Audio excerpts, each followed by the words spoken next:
Welcome to the Daily Show here from Alicante in race headquarters. Out on the racecourse, there are two boats still waiting to finish leg 7. There are also two boats that have retired. Vestas Limitar Racing is in the Falklands planning their next move to rejoin the race in Itajaí. Sunhunkai Scallywag, since losing their crew member John Fisher overboard in the Southern Ocean, have made it safely to Chile. And if you were watching the show yesterday, you will know that they have made it very clear. Their firm intention is to get back in the race in Itajaí. And we can tell you that the crew have announced through their social media channels that the delivery team are there with the boat. They're going to leave Puerto Montt, sail south and go through the Strait of Magellan, and fingers crossed, and with all the power from all the well-wishers that they're receiving from their fans around the world, hopefully we will see them before too long in Itajaí, Brazil, ready to get back on the water racing. Well, out on the course at the moment, let's check in with our two teams that are still sailing towards the finish line in Itajaí.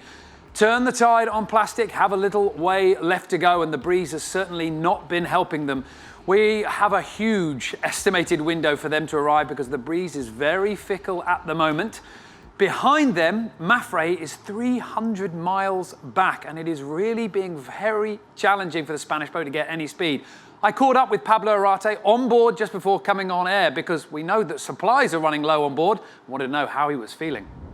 Yeah, obviously we got back on the fleet and we got a very high pressure, so we stuck here on the Atlantic and with no wind pretty much. And actually, of course, it's taking more days than we thought. So fuel, we're actually struggling a little bit and with the food as well. So we're taking care of it. We have enough food to get to the shore, but it's not a big amount. So we are kind of on a diet, which is fine as well. And then fuel-wise, we're using the hydro generator, which is giving us some amps and is helping us. So won't be a problem, but we have to keep an eye on it. Now, the hydro generator, that's a new piece of equipment. Can you talk us through how it works? Actually, we at least on the boat, no one used it before, and we weren't sure how it works, and actually we're using it now. And actually, above 5 knots boat speed is giving already like 2 or 3 amps, which is quite a lot for us. It's helping a lot, and looks like it's not stopping the boat that much. Of course, if you have boats close by, you won't use it because that is a small bit that is slowing you down is a lot. But when you're sailing by yourself, is quite nice. Actually, it's very good. It's saving a lot of fuel. And we saw from some images Rob Greenhouse getting out the manual water maker. Can you give us an update on what's going on there? Yeah, no, at the beginning, as we're running out of fuel, and we didn't know how the hydro generator will work. We were thinking that probably we will struggle with water as well because the water maker needs, of course, battery and fuel. And we start using the hand water maker to just produce water by hand, just pumping by hand, which it was working as well quite nicely. But as we put the hydro generator, we don't need it anymore and we pack it away. Well, you mentioned the high pressure. You mentioned the fact that you guys got stuck in it. At the moment, you seem to be sailing along quite nicely. What's the weather looking like ahead? Yeah, finally, like 5 hours ago, we got some breeze. We've been like more than 48 hours with pretty much no wind, like less than 5 knots. Finally, we got this pressure, like 10, 11 knots right now. Cross fingers, and hopefully we keep like this. And in theory, in 10 hours, we can get out of here and just keep sailing normal. So let's see. How does something like this affect your preparation for the next leg? Well, actually, you can see in 2 ways. No, of course, we're wasting time to fix the boat, to have rest and these things. And mentally, it's actually as well quite hard because some boats arrived already 3 or 4 days ago, and we are still here. But if you think on the boats behind, like Vestas, they're struggling even more. No, so we have to be happy. You have to think a little bit positive. And yeah, it's what it is, and luckily it's nice conditions. We're taking time as well to try some things, so it's using for training as well, and yeah, it's not too bad, you know. It's not really too bad. The only thing is taking too long, and we bored sometimes, but it's all right. It's been impressive to see Mapfre with such a strong plan right from the beginning of the Volvo Ocean race. Very few crew changes. What about for the next leg? Is there going to be need to make any movement? I don't think so. I think we are still a strong team. We are a strong crew, and we are very happy how it's working. Of course, this leg hasn't been very good, but we know why. We had some breakages, and it's nothing with the crew. And I think we are still very good. We feel confident on the boat, on the people, on the speed. So I think we will keep more or less the same. At the moment, we're not thinking on to change anything. No changes planned for Mapfre, so say Pablo Arati. Now, this is a bit of a battle going on right now because, of course, if Mapfre finish in the position that they currently are, and it looks like they will do, they will lose their top spot to Dongfeng Race Team. So let's have a look and see what Dongfeng Race Team are doing right now. Well, there's not a lot going on there, is there, Conrad? Talk us through what we're seeing. Well, what we're seeing now is the boat is out of the water. The shore crew has taken over from where the sailing team has left off. And this is absolutely critical after such a tricky leg, because you're coming in from the leg, you're tired, you're hungry, you're sunburned, and you get welcomed by, at least in the case of Dongfeng Race Team, typically a tray of croissant, and then they're off to the canteen and they've got their jaws around a hamburger, and then they're off to the gym, and then they're going home for a little bit of time.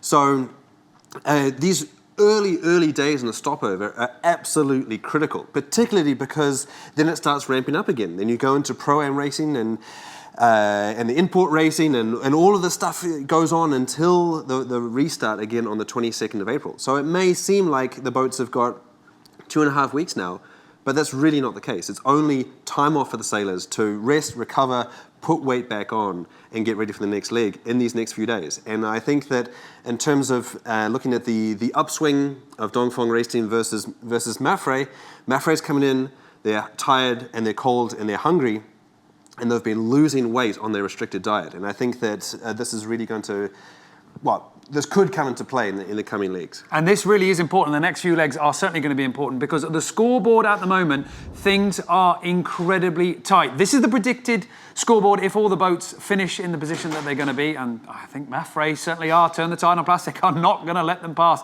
They're not going to leave the miles at all. So it means that Dongfeng Race Team will be taking over the top spot with 46 points. 1 point behind will be Mapfre. But that certainly is a big change after all the hard work that we've seen. Things tighten up a little bit. Team Brunel move up into third place after their very strong finish on this double points leg and getting the bonus for Cape Horn. And Turn the Tide on Plastic at the bottom, close up that points deficit. We're going to talk a little bit more about that later on. But, Conrad, from this point on, things are pretty close. We've seen so much action. And indeed, since the race started in Europe, we've had an unbelievable number of dramatic, emotionally draining legs. So much has happened. Since the race started back in Europe, we have had 6 racing legs. Very quickly, we got down to the Southern Ocean. We spent a lot of time in the Southern Ocean in this edition. We've had 3 doldrums crossings. We had a transitional leg into China. And out of those 6 racing legs, 4 teams have taken their turn to lift the trophy on the finish line each time. But now, all that hard work that Mapfre have put in to build up a very impressive lead and really set the standard for the rest of the teams, that has been wiped clean from the result of one leg. This leg, leg 7. So Conrad, going forward, what can we expect?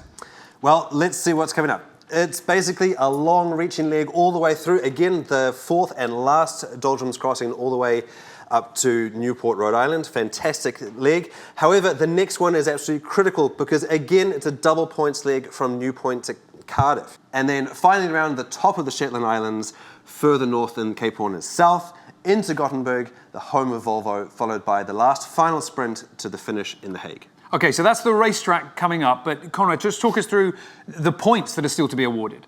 Well, we've got 3 normal scoring legs. So that's 3 times 8, 24, plus 15 points are going to be awarded for the transatlantic. So double points there. And then there's 1 final point to bring us up to 40 remaining points overall, which is going to be awarded at The Hague in the final one. And so that is for the shortest overall elapsed time. That used to be pretty squarely in Mapfre's corner. Now, given the fact that they got stuck in the high pressure and lost so much time, indeed, in addition to all of the points that they lost on this leg, that's going to transfer for Dongfeng for the moment. And so that 1 point may be crucial. May be crucial indeed. And let's not forget that if we get to that finish line and things are tied, Things then go to the import series as well, so we've still got plenty to work out, plenty of racing to go. Let's talk Turn the Tide on Plastic now, because Di Cufari's boat, arguably at this point, is where they wanted to be at the start of the leg. They are well trained, they've got so many miles behind them now. They are really performing as well, not least in this leg, but the leg before as well. They're really starting to fire well and really punch strong. If you are fans of Turn the Tide on Plastic, now they are within grasp of moving up on the overall scoreboard. What legs coming up do we think they're really going to shine in? I would say the last 2 legs in Europe. First of all, we're returning to Europe. This is where the majority of the crew is from, and so we're sailing in home waters. And then right back at the beginning of the race, back in Alicante, we talked about the fact that this was a relatively young crew, full of rookies with a lot of Olympic experience, a lot of America's Cup experience. You've got Bledenmont for the America's Cup. You've got sailors like Francisco Klapšić, who is really good at short course racing. And so I think that all of that raw talent that the team started off with, coupled by the fact that they've now got tens of thousands of ocean racing miles behind them, that they know the boat, we've seen them play with the big dogs. I think that the last 2 legs could be one for them. Okay, well, there you go. Those 2 boats still out in the water. Turn the Tide on Plastic and Mapfre still to finish. That will be within the next 24, 48 hours. The breeze, we're finding it very difficult to help those boats and pin down the estimated time for us. But we're going to have a look at something a little bit different. If you were watching the show yesterday, you will have seen a video that we showed you of our team going out to one of the most remote places on the planet to film the boats rounding Cape Horn. We're going to pick up that story again and just show you what it was like down there for our team, trying to get those images and then send the data back. 7 o'clock in the morning, we're at Cape Horn. We're expecting the boats around in approximately the first boat in 3.5 hours.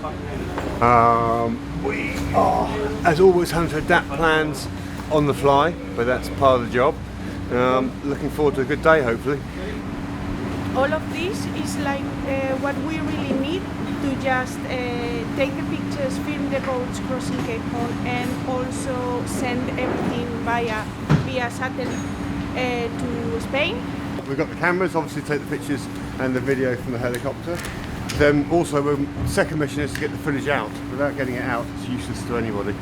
We're taking the B-GANs out to Cape Horn so we can actually get the images out. There's no point in taking them so we can see them.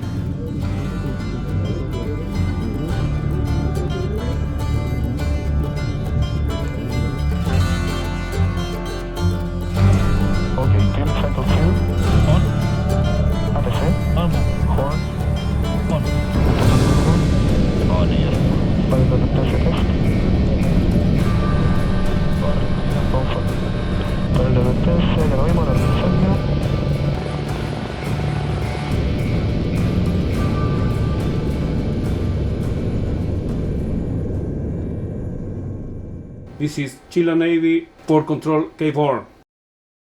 Attention, attention, Sail Ship Team Brunel. Sail Ship Team Brunel, this is Chile Navy Hornos Control calling you. Over. I think that they are a little bit busy, so... Sí. Yo soy el sargento primero electrónico en control de fuego Adano Taiza y yo soy el mantenedor de acá de la alcaldía de mar y del faro monumental del Cabo de Hornos. Yo vivo aquí con mi familia, estoy hace 4 meses y tenemos una permanencia de 1 año. O sea, me faltan 8 meses para dejar este paraíso. No tenemos salida, excepto por alguna emergencia médica. Entonces nosotros acá venimos preparados con una extracción de nuestro apéndice. Nuestra principal misión acá es el control de tráfico marítimo y salvaguardar la vida en el mar. Thank you so much, Peter. Take care. Bye-bye. Bye. Bye. So they're 37 miles away. They're doing between 25 and 27 knots, so less than 2 hours away. And we'll start making plans to go meet them. Super.